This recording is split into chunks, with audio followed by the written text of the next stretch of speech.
Nagai வேதாரண்யத்திலிருந்து 110 kilometre தூரத்திலும், சென்னையிலிருந்து 350 kilometre தொலைவிலும் டிட்வா புயல் மையம் கொண்டுள்ளது.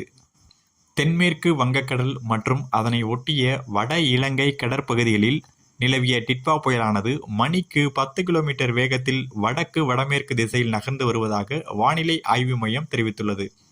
இது காலை 11:30 மணி நிலவரப்படி நாகை மாவட்டம் வேதாரண்யத்திலிருந்து 110 கிலோமீட்டர் தொலைவிலும், காரைக்காலுக்கு தெற்கே 150 கிலோமீட்டர் தூரத்திலும், சென்னையிலிருந்து 350 கிலோமீட்டர் தொலைவிலும் மையம் கொண்டிருப்பதாக கூறப்பட்டுள்ளது.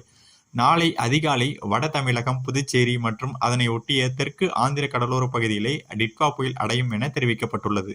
இதனிடையே டிட்வா புயல் காரணமாக சென்னையை நோக்கி அடர்த்தியான மேகக்கூட்டங்கள் நெருங்கி வருவதாக தனியார் வானிலை ஆய்வாளர் பிரதீப் ஜான் தெரிவித்துள்ளார்.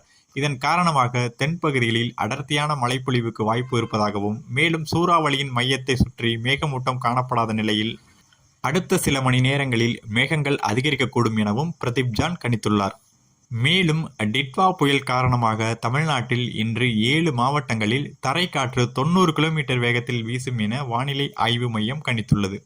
அதன்படி ராமநாதபுரம், புதுக்கோட்டை, தஞ்சாவூர், திருவாரூர், நாகை, மயிலாடுதுறை, கடலூர் ஆகிய 7 மாவட்டங்களில் தரைக்காற்று மணிக்கு 70 முதல் 80 கிலோமீட்டர் வரை வேகத்தில் வீசும் என்றும், சில சமயங்களில் 90 கிலோமீட்டர் வேகத்தில் இருக்கும் எனவும் தெரிவிக்கப்பட்டுள்ளது.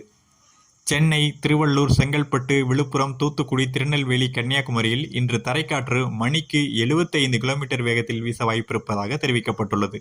டிட்வா புயல் நாளை வட தமிழகத்தை நெருங்கும் சூழலில் அன்றைய தினம் சென்னை, திருவள்ளூர், செங்கல்பட்டு, விழுப்புரம், கடலூர் ஆகிய 5 மாவட்டங்களில் தரைக்காற்று 80 கிலோமீட்டர் வேகத்தில் வீசும் என வானிலை ஆய்வு மையம் தெரிவித்துள்ளது.